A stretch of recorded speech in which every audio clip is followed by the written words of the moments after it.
Charity lived like a princess in a very big house in the middle of the city, and she did not know what it meant to suffer or work hard for anything. Her father, Mr. Okori, was a very rich man who wore expensive agbada made from the best lace, while her mother wore the latest Ankara styles to every party. Inside their mansion, the air conditioner was always blowing cold air, and there were 3 maids who did everything that Charity wanted. Every morning, Charity would wake up very late, around 8 a.m., even though she was supposed to be preparing for school. She would shout at the maids to bring her breakfast in bed, and if the fried yam and egg sauce was not hot enough, she would throw the plate on the floor. The maids, especially a young girl named Ngozi, were terrified of Charity because she had a sharp tongue and she would report them to her mother for things they did not do. Charity never washed her own plates, she never swept her room, and she did not even know how to wash her own underwear because she felt those jobs were for poor people. One day, the driver was 5 minutes late to take her to the shopping mall, and Charity screamed so loud that the neighbors looked over the fence. She told the old man that he was useless and that she would make her father sack him before the sun went down. She walked around the house with her nose in the air, stomping her feet on the marble tiles as if she owned the whole world. Her parents gave her everything she asked for. But instead of saying thank you, Charity only asked for more money and more clothes. She did not know that the soft life she was enjoying was about to change, and the clouds of trouble were gathering over her head. Charity attended one of the most expensive secondary schools in the city, where the teachers were well paid and the classrooms had beautiful furniture. However, Charity did not care about the beauty of the school or the high school fees her father was paying every term. She would walk into the classroom very late while the teacher was already writing on the board, and she would drag her chair loudly just to disturb the class. When the mathematics teacher asked her why she was late, Charity would just hiss, bring out a mirror from her bag, and start applying lip gloss as if the teacher was not standing there. Her grades began to drop very low, getting red marks in almost every subject. But Charity did not care, because she believed her father's money would always save her. During break time, she would sit with her few friends who were only friends with her because she bought them meat pies and ice cream. They would laugh at other students who wore faded uniforms or torn sandals, and Charity was always the leader of the mockery.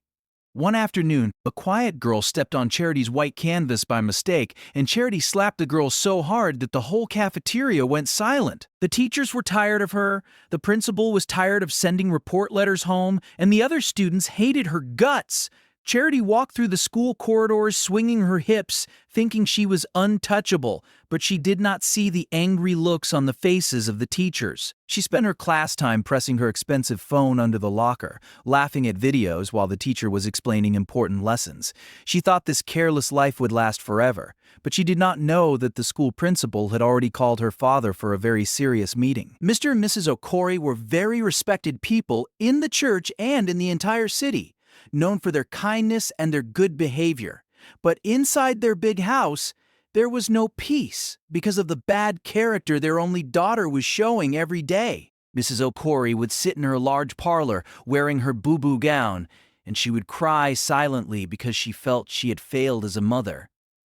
She remembered when Charity was a small, sweet baby, and she wondered where that sweet child went. She tried many times to talk to Charity gently, telling her that beauty is not just about fine clothes, but about a good heart. Charity would just plug her ears with headphones and walk away while her mother was still speaking. This disrespect broke Mrs. Okori's heart, and she began to fear for Charity's future. The church members who used to visit the house stopped coming because Charity would not greet them, or she would give them dirty looks until they left. Mr. Okori was a patient man, but the shame was becoming too much for him to bear in public. He heard whispers from his business partners that his daughter was rude and lacked home training, and this hurt his pride as a father. One evening, the parents sat together in the library, holding hands and praying for a solution to the problem that Charity had become. They realized that their money had spoiled her, and if they did not do something drastic quickly, Charity would grow up to be a useless woman. They looked at each other with sad eyes, knowing that the time for talking was over and the time for serious action had come. The breaking point finally came on a Sunday afternoon when a very important family friend, Mrs. Johnson, came to visit the Okori family. Mrs. Johnson was an elderly woman, who had helped Mr. Okori when he was just starting his business, so she was very special to the family. Mrs. Okori called Charity to come and greet the guest and serve the tray of chin-chin and cold drinks. Charity walked into the living room dragging her feet, wearing a frown that could sour fresh milk. When Mrs. Johnson tried to ask Charity how school was going, Charity rolled her eyes and dropped the tray of drinks loudly on the glass table, spilling some Fanta on the floor. Mrs. Johnson was shocked, but she tried to be nice and corrected Charity, saying, "My daughter, that is not how to serve elders." Charity flared up immediately and shouted at the old woman, telling her to mind her business and stop correcting her like a village woman. The room went deadly silent, and Mr. Okori felt a hot anger rise in his chest like he had never felt before. Charity stood there with her hands on her waist, chewing gum loudly, not caring about the heavy atmosphere in the room. Mr. Okori stood up slowly, his face dark with anger, and he apologized to Mrs. Johnson while his hands were shaking. That night, after the visitor had left, Mr. Okori did not shout at Charity, which was very strange and scary. He and his wife went into their bedroom and locked the door, talking late into the night about the hard decision they had to make. They agreed that Charity needed to leave the comfort of the city to learn the hard lessons of life. The next morning started like any other morning, with Charity waking up late and demanding her breakfast. Her parents told her to pack a bag because they were going for a special vacation to see a relative in a faraway town. Charity was excited because she thought they were going to a fancy hotel or a resort where she could swim and relax. She packed her finest clothes, her makeup kit, and her expensive shoes, thinking she was going to show off. They entered the big SUV and started the journey, driving past the city buildings until the roads became dusty and surrounded by thick bushes. After driving for 4 hours, the smooth roads turned into rough paths, and Charity started complaining that the dust was spoiling her hair. Mr. Okori drove silently, looking straight ahead, while Mrs. Okori looked out the window with tears in her eyes. They finally arrived at a large compound with a high fence and a black metal gate that looked very serious and strict. The sign on the gate read Sapple House Boarding School, but Charity did not read it because she was too busy dusting her skirt. As soon as the car drove inside, 2 security men closed the heavy gate with a loud bang that echoed in the silence. It was then that Mr. Okori turned to Charity and told her the truth. She was not here for a holiday. She was here to stay for the whole term. Charity screamed and tried to open the car door to run, but her father held her hand firmly. She cried and begged, promising to change, but her parents knew it was just crocodile tears. They brought her luggage down, hugged her quickly, and drove away, leaving her standing in the dust. Charity stood in the middle of the compound with her expensive suitcase, looking around at the old buildings with rusted zinc roofs. The students were walking in straight lines, wearing checkered uniforms, and nobody was making noise or running around. Suddenly, a tall woman walked out of the main office. This was Mrs. Ofanta, the woman everyone feared and respected. She did not shout, but her eyes were sharp like an eagle's, and she carried a calm authority that made Charity tremble. Mrs. Ofanta looked at Charity's long nails and fancy hair and shook her head slowly, signaling that those things would disappear. She told a senior student to show Charity her bed, which was a thin mattress on a squeaky iron bunk, not the soft king-sized bed Charity was used to. Charity tried to complain that the room was too hot and smelled of soap, but Mrs. Ofanta simply told her to keep quiet or sleep outside.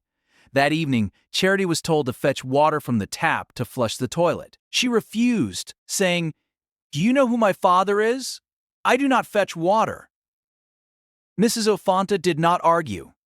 She simply told Charity to kneel down under the tree until she was ready to obey. Charity knelt there for 2 hours, sweating and crying, waiting for her father to come back and save her, but nobody came. Hunger started to bite her stomach, and her knees were aching terribly. Finally, with shame in her eyes, she stood up, took the bucket, and fetched the water, marking her first defeat in this new world. Weeks passed, and Charity was suffering. She was washing her own clothes, waking up at 5 a.m. and eating beans that had no meat. She was angry at the world and hated everyone, until one day she fell very sick with malaria. She lay on her thin mattress shivering, feeling cold even though the sun was hot. She thought the school would leave her to die because she had been so rude to everyone. To her surprise, Mrs. Ofanta came into the dormitory, not with a cane, but with a bowl of hot pepper soup and medicine. The strict woman sat on the edge of the bed and fed Charity with a spoon, wiping the sweat from her forehead with a cool towel. Charity looked at Mrs. Ofanta's face and saw kindness, not the hatred she expected. She started to cry, not because of the sickness, but because she realized how horrible she had been to people who actually cared about her. Mrs. Ofanta spoke to her softly, telling her that discipline is not hatred, but it is training to make her a strong woman for the future. That night, something broke inside Charity's heart. The pride and arrogance melted away with the fever. When she recovered, she did not wait to be shouted at. She made her bed neatly and greeted the seniors with respect. The other students were surprised to see Charity sweeping the corridor without complaining. She realized that her father's money could buy a bed, but it could not buy the peace and care she felt when Mrs. Ofanta nursed her back to health. Charity's new behavior made many people happy, but it made a senior student named Blessing very angry. Blessing was the school bully who used to control everyone, and she was jealous that the teachers were now praising Charity. During the inter-house sanitation competition, Charity was made the leader of her group, and she encouraged the younger students kindly instead of shouting at them. Blessing decided to set a trap to make Charity fail and get punished. Blessing secretly hid the brooms and buckets that Charity's group needed to clean their portion of the school hall. When the inspection time came, Charity's group had nothing to work with, and the students were panicking. Blessing stood by the corner laughing, waiting for Charity to start screaming and cursing like she used to do. Instead, Charity took a deep breath, gathered her group, and they used old rags in their bare hands to pick up the dirt and wipe the floor. When Mrs. Ofanta arrived, she saw how clean the floor was and praised the group for their hard work. Blessing was furious and came out to confront Charity, shouting insults at her face to provoke a fight. Charity looked at Blessing calmly and said, "I am sorry if I offended you, Senior Blessing," and walked away. The whole school was shocked because the old Charity would have fought, but this new Charity won with peace. Blessing felt ashamed because fighting someone who does not fight back is like fighting the wind. She lost her power that day. The term finally came to an end, and it was time for parents to come and pick up their children for the holidays. Mr. and Mrs. Okori drove into the school compound with anxiety, not knowing if their daughter had changed or become worse. They saw a girl walking towards their car, carrying her own box on her head, wearing a clean uniform and a modest hairstyle. At first, Mrs. Okori did not recognize her own child until Charity dropped the box and ran to hug them. Charity knelt down to greet her father, a sign of respect she had never shown before in her life. Mrs. Okori burst into tears of joy, holding her daughter's face and seeing a calmness that was never there. Charity thanked Mrs. Ofanta and the teachers for their patience before entering the car. On the ride home, she did not complain about the heat or the dust. Instead, she told her parents stories about her friends and what she learned in class. When they got home, the maids were shaking with fear, expecting the shouting to start again. But Charity went to the kitchen, greeted Ngozi, and even apologized for how she used to treat her. She picked up her own plate after eating and washed it, leaving the whole household in shock. Charity Okori had left as a spoiled, useless girl, but she returned as a disciplined, kind young woman. Her story became a legend in the village and the city, proving that no matter how bad a child is, with the right discipline and love, change is always possible.